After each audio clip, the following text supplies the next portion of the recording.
Although my wife and some of my relatives have blocked me. Your wife blocked you.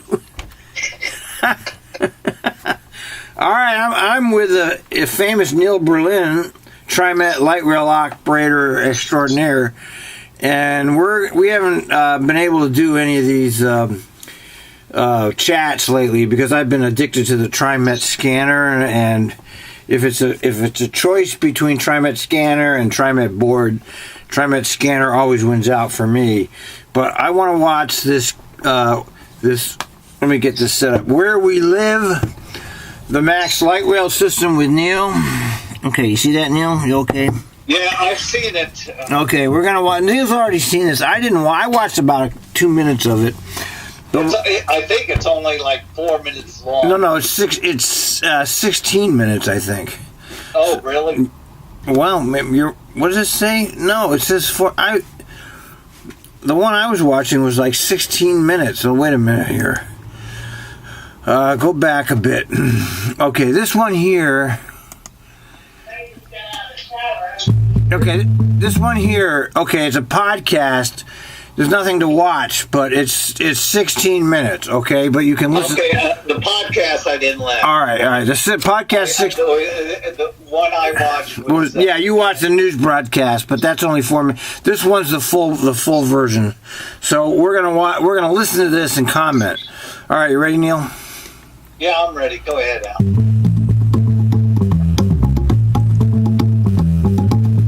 People, the landmarks, the rich history. Join KOIN 6 as we explore all things local. This is Where We Live with Ken Body.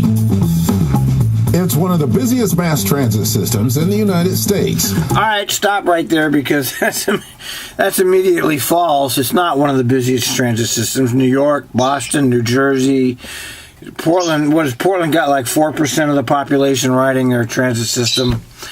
So, well, yeah, it depends on how if you use TriMet math, it's 4%. Yeah, right. It's not one of the busiest in the system. Yeah, it's full. There's no doubt about that because they have this miniature system here in Portland, but it is not one of the most busiest in the country. That's a lie. Oh, let me just comment on this immediately. What we're seeing here, and Neal understands this. What we're seeing is the mainstream media partnering with TriMet to manufacture consent for the next tax increase, which they're going to put on the ballot November 2020. They got about a year and a half to get people to buy into this, and that's what we're watching here. Light rail is critical to the growth of the entire Portland metro area. For this, yeah, well, who came up with that? Light rail is critical to the Portland area. I don't know who decided that. What do you think of that, Neal? Mr. Body is reading a press release. Yeah, he's reading something that was prescribed for him to read. Week's Where We Live, I climb aboard a train to talk with Bob Hastings from TriMet about the past, the present. Now, you know Bob Hastings, right? Do you know Bob Hastings? I know Bob Hastings, and if I recall, many, many years ago, Mr. Hastings rang my doorbell and needed to use the phone or wanted a bathroom or something because he got a flat tire right across the street from me. Now, what he was doing in a personal car, I'm not sure. Well, I've seen a lot of Hastings material. He's one of the chief TriMet propagandists, and he's very good at it. I'll give him that. And he's very good at giving the TriMet point of view. So I'll let him have that credit. And the future of the Max. Well, we're here talking with Bob Hastings from TriMet. And Bob, what's your title? I am a project manager for strategic partnerships in our real estate. Basically, he's the strategic partner for real estate, Neal. Yeah. How big is his business card to get that title? I don't know, man. Is there room to even on the card to put his name? Yeah, I know. That's our development team. Tell me the short story about how Max Light Rail got started. You know, at the beginning in the 1970s, Oregon was really facing some very severe pollution issues. And light rail was thought that this might be one of the ways to help reduce air pollution and improve the air quality. So it was really that idea of land use planning with transportation overlaid. And how did we get this first light rail line to come out here to Gresham?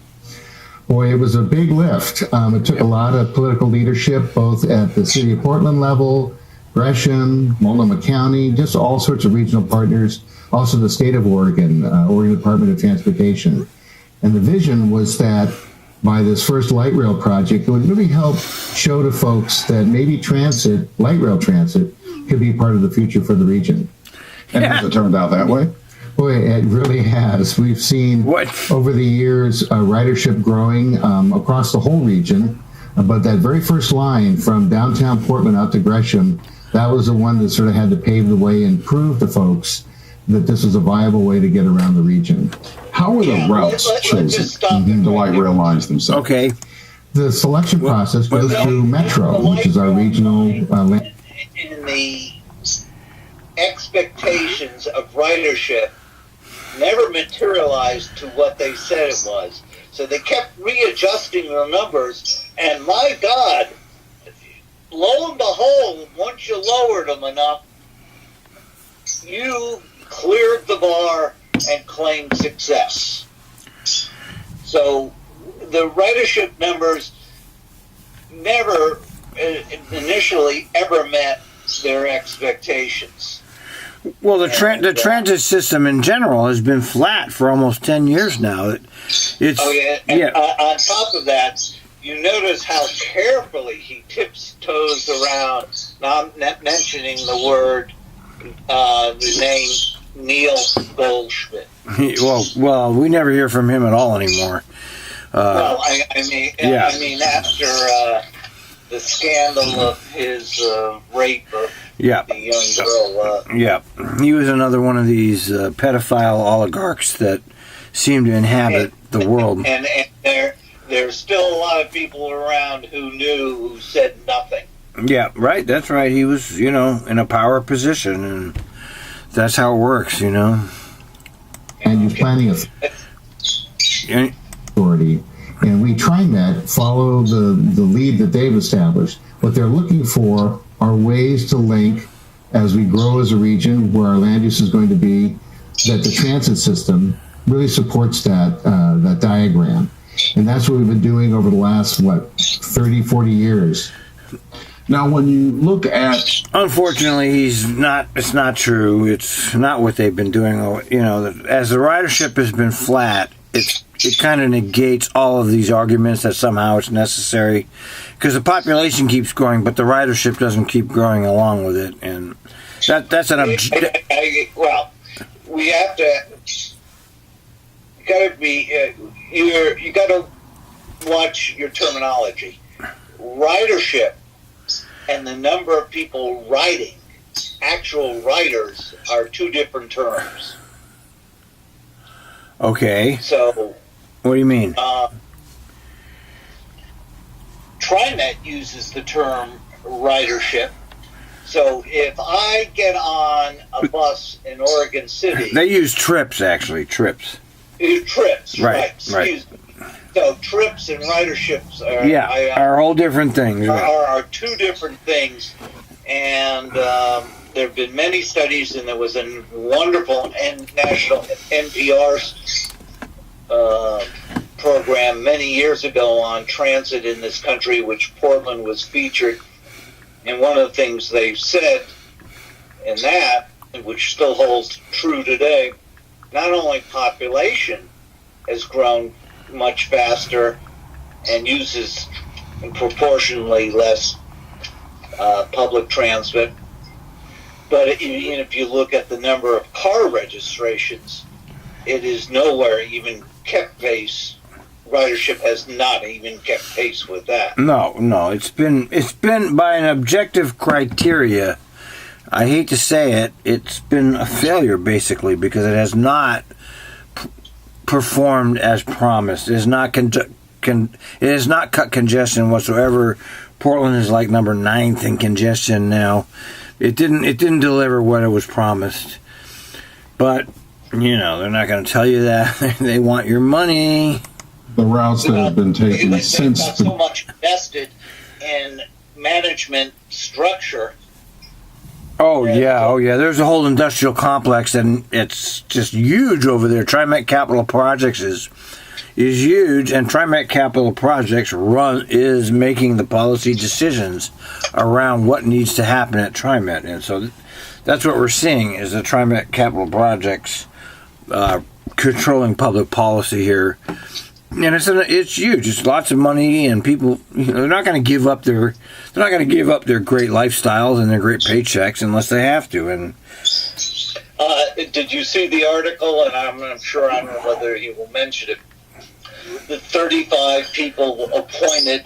There was an article in the Tribune in the last 2 weeks to a board to advise on the Southwest Corridor project. And if you read all 35 names, not one person, quote, Joe Average or Betty Smith from the public who pays taxes are on that board. Yeah, it's an insiders club. Yeah, it's all people who have vested interest to make sure this goes through, no matter what.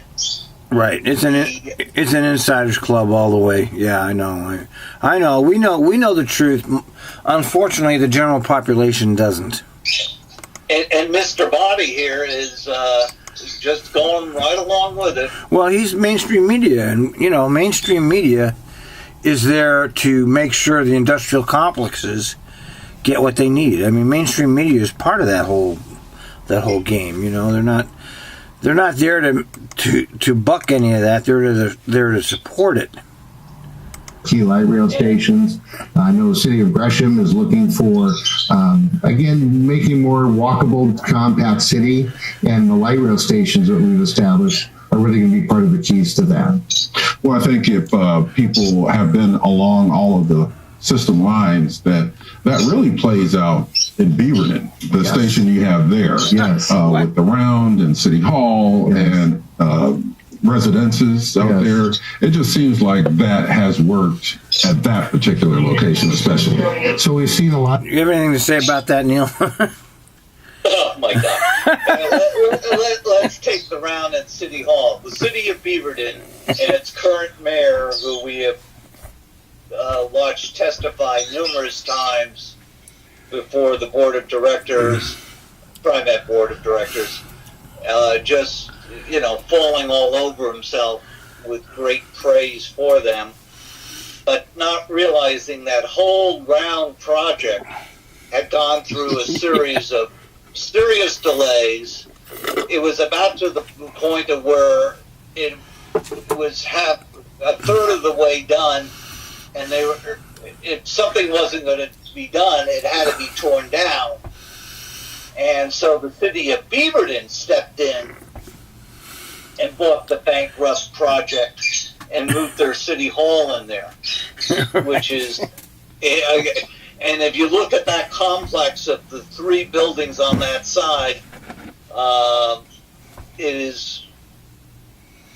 should be an example to any architecture student. This is what you call a disaster. I mean, you just look at these buildings, how they relate to each other. Even the one where the city hall is, when you go by, you look into a boiler room that they've painted the pipes. So, I guess it's artwork. Let alone then when you get to the Beaverton TC, there's no parking. Oh boy. Yeah, Beaverton TC's got no parking at all, I know. There's no parking at all. Yeah, 117th Avenue, and it's like you got room for like 50 cars, and that's it. Yeah, and I mean the parking center has that shopping center has put up numerous signs saying, "Hi, park here. We'll tow you." Yeah, at your own risk, indeed. At your own risk, and so it's interesting how they define success. Yeah, indeed. lot of economic development. And the only reason Max is there is that they make sure that most of all the buses terminate there. Very few from there go into town. Right. There's only one, I think. There's 20 now that goes into town from Beaverton. Does the 12 go into? The 12 doesn't go to Beaverton. Oh, okay. Yeah, it doesn't go to Beaverton. So The 20 is the only bus now. It's all Max, yeah. You have to take Max into town. Yeah, so, they did the same thing out in Milwaukee. Yeah, oh yeah. They forced everybody on the Max, yeah. Right, and they forced everybody onto the train. That's what they do. And so now, of course, the Max statistics are everybody. Look at how great we are. We're this many percentage up. Well, nobody has a choice, Obviously, that's good. Right, it's not a choice. And out in Milwaukee, once they drop you off, you're in the middle of nowhere, and hopefully it's not inclement weather because you got a hook. Yeah. Right, I actually looked into that a couple of years back. It was like, what the hell are they thinking? Man, yeah, I know. I mean, unless you are selling it's a good place to sell umbrellas. The west side in the city of Hillsborough and Beaverton, the high-tech corridor, the Silicon Forest, as it's known, that has really brought a lot more people into that part of the region. And one of our kind of key stations where we can really see how it's played out is the Orenco station. And we've seen, even in the recession, coming out of the recession, the seeds have been planted to really have a dense... Well, I guess Orenco actually is somewhat successful. Would you agree with me on that one? Orenco has been successful, and they... I'll hand it to you. By the way, that's where Mr. Warner gets on. Oh, Orenco? Yeah, okay. Yeah, Orenco was a successful Todd. But that success was greatly... I'm not sure it's due to great Max planning, but it was... Yeah, right. It was more or less due to... the development in that area. Yeah. Yeah, the housing that, that was planned. Exactly. And I used to have a couple regular riders who got off there who eventually stopped using Max because when they came back to their car in that parking lot there, they found it completely, one guy, I got it fixed, $6,000 worth of vandalism, and came back when it got done and had to go back again because it was really, so there's no security of what's happening there. Park at your own risk. Check. Right. Yeah. And it's limited. Yeah. No. Right. It's not like there's. Yeah. But I'll give Orenco somewhat of a. Okay. Yeah, I will give Orenco one of the few thumbs up. Yeah, in terms of their transit-oriented development dreams, that was something that was, I guess it was mildly successful. I mean, since you've left in the last 3 or 4 years, they've built 2 or 3 more huge apartment complexes. Yeah, I've been gone from TriMet from 7 years, by the way. Just so you know. In the last, even before I left, they must have added almost close to 2,000 units. Oh my God, really? So they're really building over there. I mean, they were building when I left. Yeah. So they're still building even now. Yeah. Yeah. Well, that was the whole idea of the light rail. Anyway, was to build all these units along the light. This is what they used to call Agenda 21. The old pack and stack. You pack them into these units, and you pack them into the trains, and then you stack them along the line in these apartments. And maybe that's part of what's happening over there. They're finally building. I mean, this was a 50-year timeline that they had on that Agenda 21. You put the light rail in, and then over. And it'd be kind of interesting to do a survey, which they did on the east side many years ago, and It was not done by TriMet or anyone affiliated with TriMet, because then you wouldn't have to do the study, because the foregone conclusion was already. Yeah, right. I mean, I don't want to just throw any disparaging remarks that they would rig something, but they do, yeah. Of course they rig. Yeah, which they do. But they had an independent group stake out almost all the apartment buildings along the east side, along Burnside. And then they followed up with as much interviewing as they could. And they found that 70% of the people who lived in apartment buildings along the Burnside, east side max, guess what? Did not use or ever use the maps. Really? Because even though they were, all I had to do was walk across the street, it wasn't reliable, it wasn't safe, it couldn't get them to where they needed to go within any timely manner. Right. Yep. Whoops, what happened? Oh. Go ahead. Okay, That really plays out. I think what we're going to see in the future of light rail, we're going to see certainly going to the Southwest Corridor. We're hoping to reach down to Tigard and to Tualatin, so it has to be voted on for the folks locally to support that bond measure. Oh, yep. But the planning process is already underway, as we've always done in the past, really reaching out into the communities and trying to understand. Yeah, they've spent hundreds of millions on this before they actually had the funding for it. This is your typical government at work. We'll spend hundreds of millions on this, and then we'll come to you and ask you for the money to actually build it. And it's what is the word? The cart before the horse. I mean, that's what they're doing here. This is the planners. The planners are propelling public policy, and they don't have. I mean, I think there's a good chance they're going to lose that vote. By the way, I don't think it's. Oh yeah. And I mean, this is why all these. I mean, you and I have mentioned it, and I can see it. Is the PR campaign has started? Started almost 7 months ago. Yeah. Yeah, they got a year and a half to get people to buy this shit, and they're gonna pump it big time. Believe me, this is just the beginning. They are got their fingers crossed that no one gets killed or nothing major happens in the next year and a half to throw anything off kilter. Right. And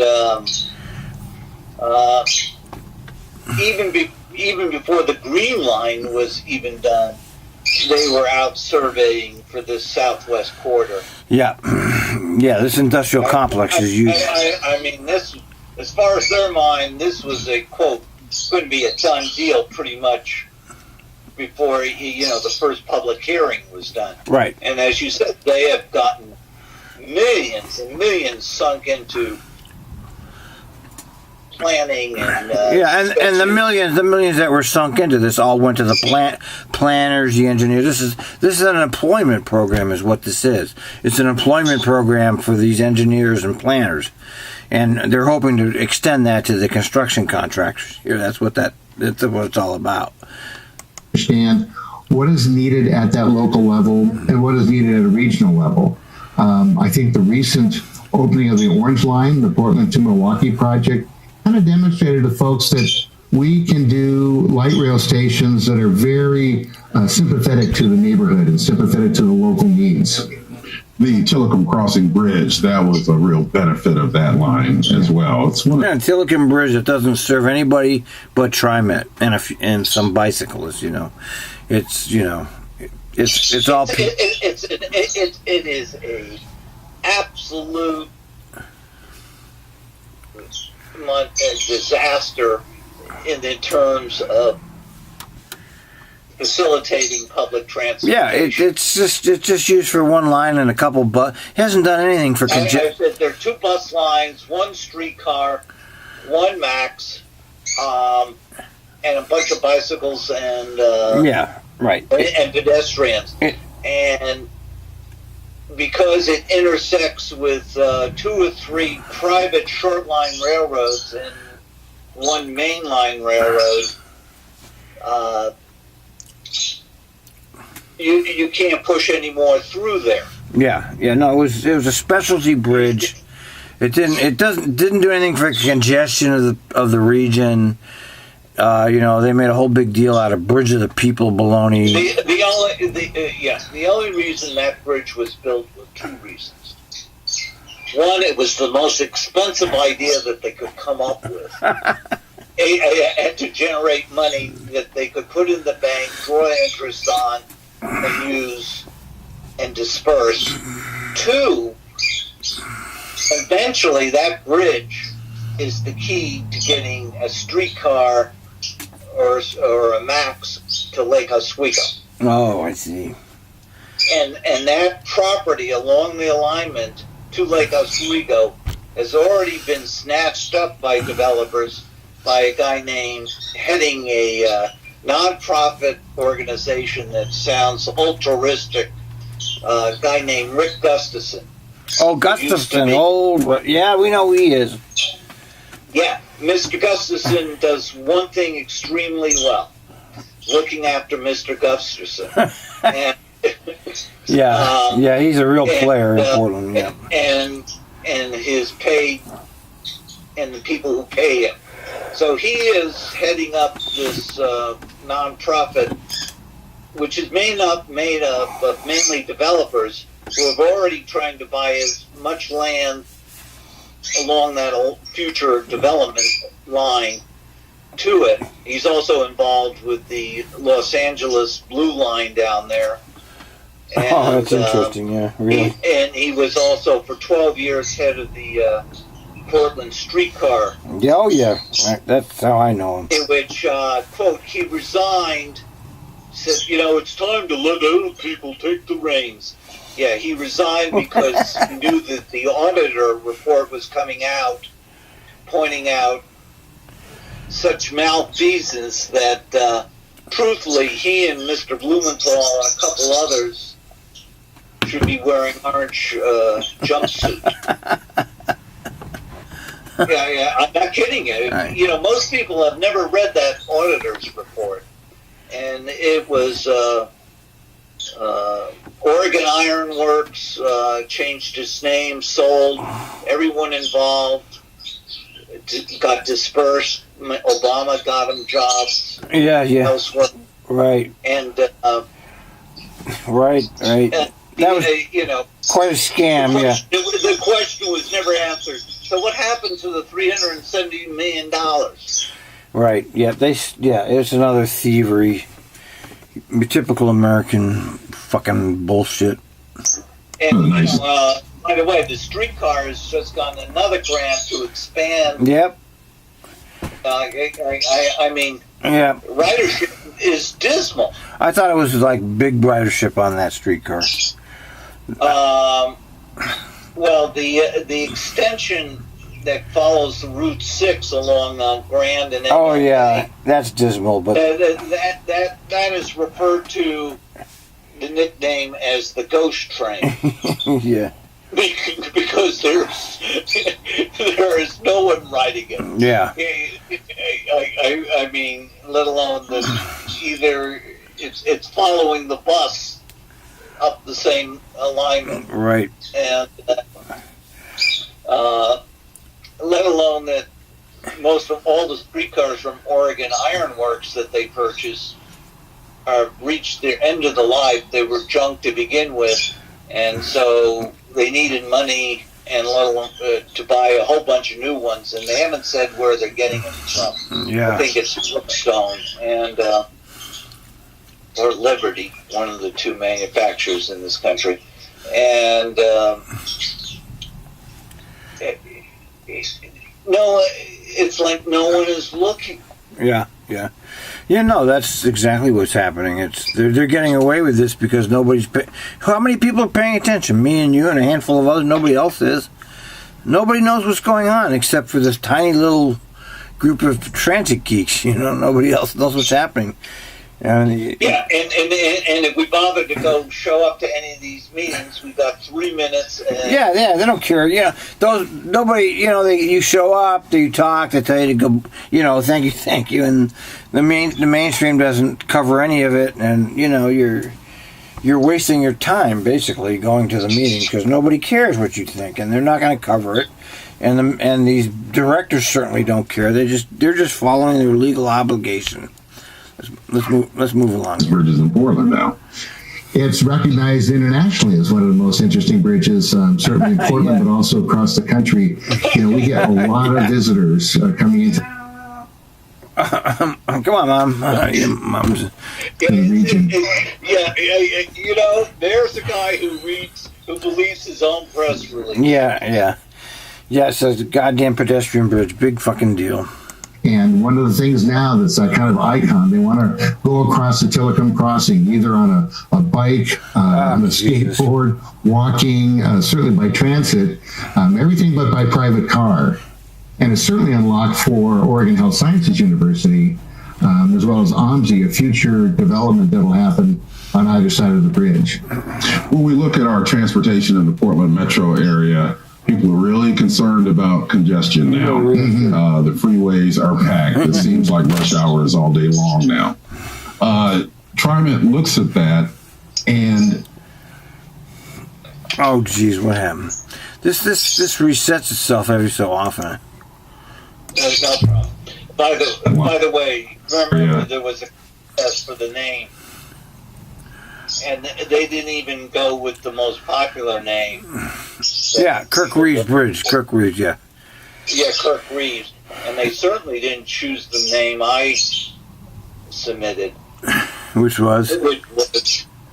Yeah, I wanted to call it the Absolutely Unnecessary Bridge. Yeah, right. People are really concerned about congestion now. The freeways are packed. It seems like rush hour is all day long now. TriMet looks at that, and will this help that problem? Will the fact that our light rail system is expanding, will that help with what's happening out on the roads, you think? No, of course not. We demonstrated with our transit system that each bus, each light rail vehicle, there's so many people who can choose to use that and don't have to drive a private vehicle. So we're already having a lot of impact. But again, with more people moving, that's a lie. They're not choosing it. That's another. They're not choosing it. They're taking their cars. That's why the traffic is so bad. To the region, that's going to have to be thought about even more. Certainly, the project, the Southwest Corridor, the Tigard and Tualatin, that's going to give another viable option. And sometimes it'll probably be a faster ride from Bridgeport Village all the way into downtown Portland. But also people moving for jobs and economic opportunity into what we call the Tigard Triangle. So no longer do you only have to come into downtown Portland. You can go in the other direction for jobs and for housing and just a regular living of your life. But congestion is part of the problem that... on the housing front, what was it? I don't know, it was in the thousands of the amount of affordable housing, affordable housing that's going to be wiped out. Yeah. Right. They don't talk about that, of course, yeah. No. And what will be replaced is, quote, unaffordable housing. Yeah. And as far as commute time, if you take the Orange Line and you drive the same distance, 10 to 1, the car is going to win getting downtown. Yeah, even in rush hour, And even in rush hour. Right. It's not a significant savings of time. There's no doubt about that. Transit's trying to be a tool to help solve. It's not the only tool. It's not going to solve everything. I understand that this may be the third or fourth busiest light rail system in the country. Is that your understanding? Well, I don't know. Maybe. What we do in Portland, we have the expression that we sort of punch above our weight class, meaning that for the size of the city that we are and the amount of transit ridership that we have, well, we might be the 25th largest city, but we're in the top 10 in terms of ridership per capita across the country in Portland, Oregon. So when you compare us to New York and Chicago and some of the older big cities that really grew up around transit, we're demonstrating that it is something that has worked for us as a region and certainly can be part of what we want to do as a future. A complete bullshit. This has got nothing, New York ridership is more than half of the entire country's transit ridership. So that's just nonsense, Yeah, I mean, he is, to get his statistic, he sure was per capita, whatever, Yeah. He was looking, the whole for the number of people who eat Cheerios on Tuesday, we are ahead of everybody. Yeah, right. It's a crap. It's a bunch of baloney. For the city and for the region. People love the light rail system. The complaints I hear are about expense. Mm-hmm. They're very expensive. Mm-hmm. I think the last line that you built was like $1.5 billion. Mm-hmm. And safety and security issues on the trains. I mean, we've had some pretty high profile incidents at stations and on trains themselves. So how does TriMet look at those two issues, the expense of building a light rail line and safety and security once that line is built? Boy, you've touched on two key issues.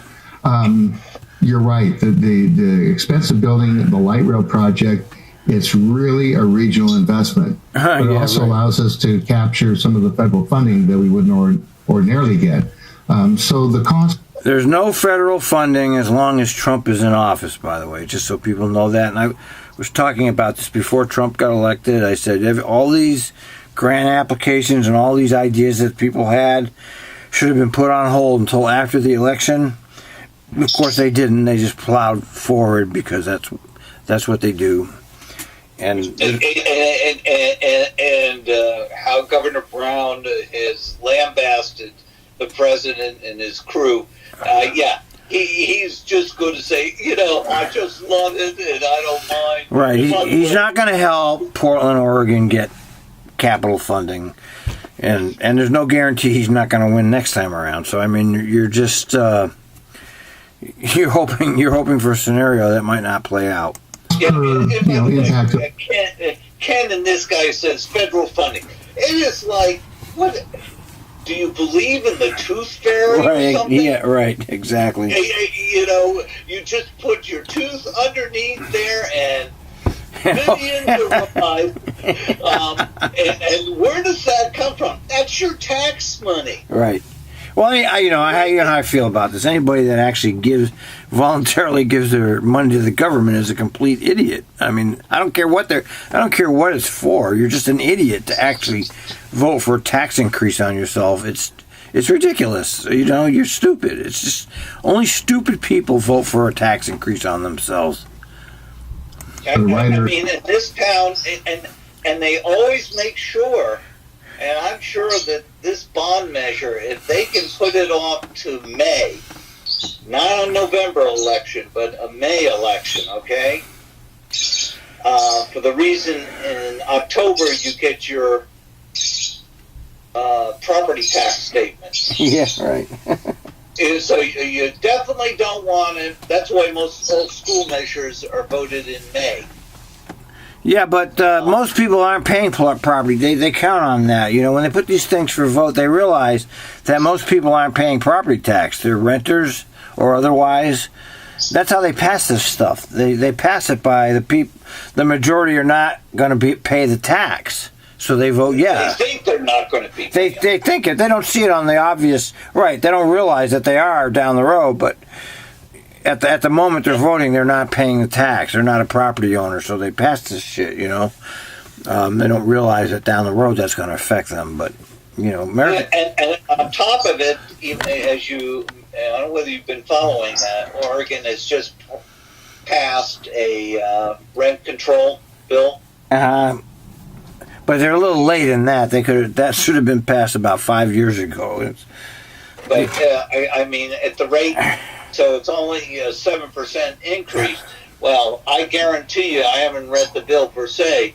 If the taxes go up, that's not going to probably be part of the 7%.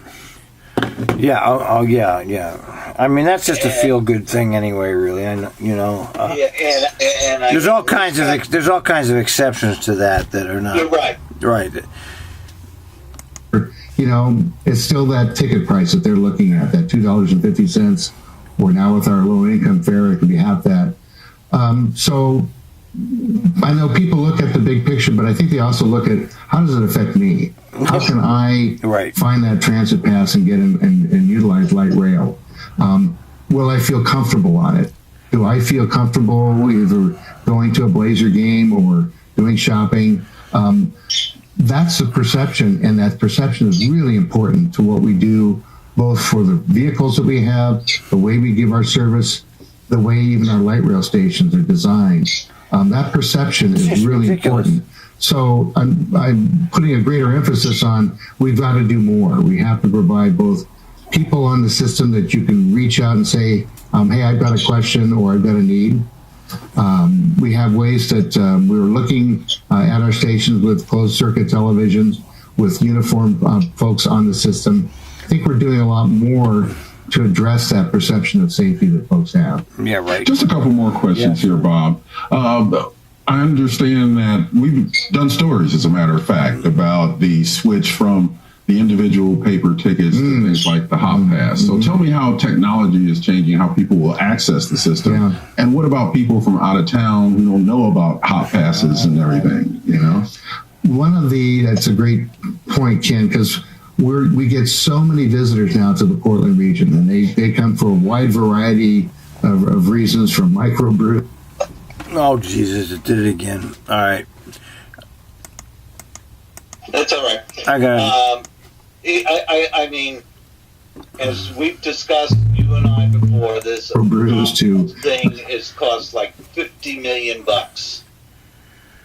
What? What did you say? I missed that. I'm sorry. The Hop. Yeah. That's just part of the international security state. That's really a tracking mechanism. You know that, right? Right.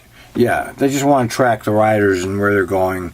Well, not only track the riders, actually, even the employees. Oh, yeah, the employees. Where are you? Yeah. Oh, yeah, they want to know everything about everybody. Yeah, no, I was against that from the very beginning. If you watch what was that movie, Citizen, I forgot what it was called, but they talked about that. It was an HBO special, and Snowden. It's a tracking system. That's what it is. That's why they're so hot on it. And they want to get rid of cash payments, because that way they can track every transaction if you're not using cash. That's where we're headed as a culture. Is everybody's going to be tracked constantly. Indie music and other conventions. They're having stores that no longer accept cash. Yeah, I know. It's terrible. It's this one world government coming true. And whatnot. But because transit connects to so many of these events and places they want to go to, it also connects to where they want to stay with lodging. And so it's an easy way, and we've heard anecdotally from our tourism folks, you get to Portland, you can park the car. You don't need it to get around. You get that transit pass. And some of the best ambassadors for helping folks navigate and figure that out are the businesses themselves, because we connect so closely with what their needs are and who their customers are. So having a pass, it's almost like that one ticket, you can go on all the rides in Portland, from light rail, the streetcar, our buses. That one pass. I'll give TriMet credit for that. That $2.50 or $5 pass is actually a good deal compared to a lot of the transit systems around the country. That is not a bad deal. It's a bad deal if you're just going down the street, but if you're going to use that system all day, $5 is a good day ticket. That's very reasonable. Yeah, I mean that even beats New York. Yeah, right. That's a very good deal. Yeah, they do. On the other hand, when you look for the average person, and they tout this low income fare, I have always the only question I would ever ask before the board of directors is you're giving someone, technically, I think the maximum is $825 quote break in a year on their transit fare. Okay. Yeah. It says, how much have you spent via management Yeah. people to deliver to give them that $825? Yeah. No, I hear you, man. No, it's that's just the part. They have this whole aristocracy that is making fortunes off of this. The low-income fare should be free, as far as I'm concerned. Yeah, I mean, at that rate, you've spent $1,600 to give them $820 minimum on per. If you add up all the people and the time to deliver that quote. Right. That's right. Discount and I'm just taking a guess that it's $1,600. I would not be surprised that when you add up all the personnel and the managers and everything that it takes, it wouldn't be almost $2,000 or $3,000 per head. Yeah. Mm-hmm. Get you into all the modes. And I think in addition to technology and having a robust website and having smartphone technology, Google Maps, there's still that sector of folks who go, can I just ask somebody how to get someplace? And that's where you connect actually with probably the spirit of Portland, the people in Portland. We have folks, I see it all the time, they observe there's somebody looking at a map, they're looking around trying to figure out. Folks will just go up and say, can I help you? Find where you want to go.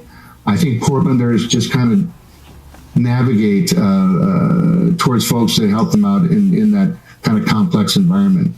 But we see so many folks from around the world coming to Portland, and they want to ride on the transit system. It's almost like it's a piece of entertainment. It's not just a way to get around, it's a way to see the city and to see the region.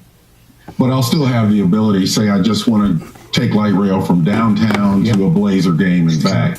Yep. I can still buy a ticket to do that. Yes, correct? You can. Yes, you can. And we have more ways that you can find those tickets with different vendors and retail establishments. So that Hop Fast Pass, you can pick that up and you can use it for that one event. You can come back the next week or next month and load it up again and continue to use it. So that paper ticket that we used to have, that flimsy piece of paper that would fly out of your hand, that was kind of the last century. Now we're migrated to the next generation of tickets. I think there'll be more devices as we go into the future. That's what we'd like to have. Is this system an example for other transit systems around the country? Other cities come and look at what we're doing with Max and try to apply that to their own cities? A great question. Gosh, yes.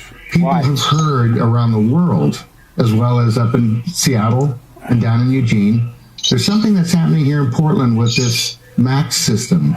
Why is it so useful? Why do people seem to... See, this is just blatant lies here. He's just basically lying. It isn't so useful, and we've already talked about it.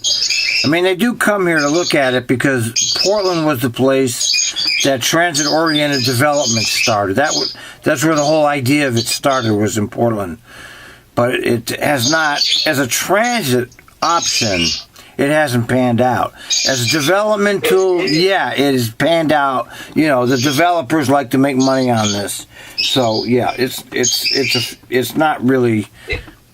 Yeah, Mr. Rick Gustafson traveled. His expenses of him traveling around the world peddling the propaganda, which is still to this day cited, of how successful it is. Yeah. And in reality, none of these people have come back and followed up. Says, really? You closed 2 or 3 streetcar stops. Yeah. You're planning on closing 5 Max stops. It's not working. Yeah. No, it's not. It's not what they touted it to be anyway. To move towards it and want to use it, is there a lesson that we can learn in Portland? I see and meet with delegations all the time from from Japan to South America to Europe, and they're trying to figure out why would the Japanese come here? They have 99.99% reliability, real transit systems, and they would come to Portland. Yeah, get out of here. So special about Portland. Why is? I have 2 or 3 friends who go to Japan constantly, and one that goes to China. He says, "This is a transportation system." Yeah, right. That's a real transit system, not like Portland TriMet. It's just a whole different. It's just bullshit. Your transit system working so well in not the biggest city in North America, but in a place that seems like it's kind of in a remote corner of the world. I think like our Portland microbrews and our Oregon wines, they want to bottle that up and take it back to wherever they are. Talking about microbrews, this guy might need to have a pee test. What's the But they also have to understand that what we created here for us, may not be translatable to Houston, Texas. There may be parts of it that are useful. That's where we try to really give them the details and the stories and the history and the people of what has helped create the system that we have today, and then where is it going to take us to in 5 years, 10, 15, 20 years. There's a lot of talk about the future disruption, different technologies. Will transit still be relevant in the future? And that's a question that we're facing now. Rather than waiting for that to come to us, we're going to, again, try to forge that path, that good Oregon way of innovating and looking to the future. TriMet is also moving forward with electronic ticketing and smartphone technology that incorporates other modes of transportation, including Lyft and Uber. Okay, that was pretty. I'm disappointed in that, actually. Now that I listened to the whole thing, it's disappointing. Okay, that wasn't even impressive in terms of propaganda. What do you think? Well, it was. It could have. The 3 or 4 minute piece on TV was more to TriMet's. Yeah, that was more useful. I mean, the whole useful of getting quote their message across. We just gloss over so much that it's. You and I keep listening to the board of directors meetings, and I still keep going back and thinking about those 2 or 3 young people who, using TriMet's own statistics and actuary data from 20 years, showing that they haven't been telling the truth. No, they've been lying. Right. Exactly. And, it's and no one. You and I watch it, and there's no TV camera there. There's no reporter from anybody. Right. Any publication that's sitting in the room. And if you see anything ever written up, it's nothing more than the handout from the TriMet press office with, a couple words changed, and here's what's going on. Yeah. Mm-hmm. Yeah, no, I didn't even think that was very good for prep. Okay, maybe the 4 minute segment was better. But this was weak. It certainly wouldn't make me vote yes. This is they will be refining it. I just cannot imagine. I can't imagine that they're sitting around the PR department figuring out what else can we do to put into the minds of people that we need this money. Since they have gotten the 2017 money starting to roll in now, this 2020 bond, if it passes, will ensure that nothing in the future, as far as I'm concerned, will ever get better at TriMet. But right, the only way to, it's not so much to stop the Southwest Border Project, but the whole process itself needs to be choked off and killed, looked at. And that's starting with this governor who, even as Secretary of State, has been on the payroll of, or at least on the same track as TriMet. Yeah. Oh, yeah. Well, she's a TriMet. Yeah, that's part of the whole clique there. You know. Yep. What the hell am I looking at? You're looking at my camera. All right. Okay, we're coming up on the 1 hour method here, so I want to wrap it up real quick. Enjoy my post. I will.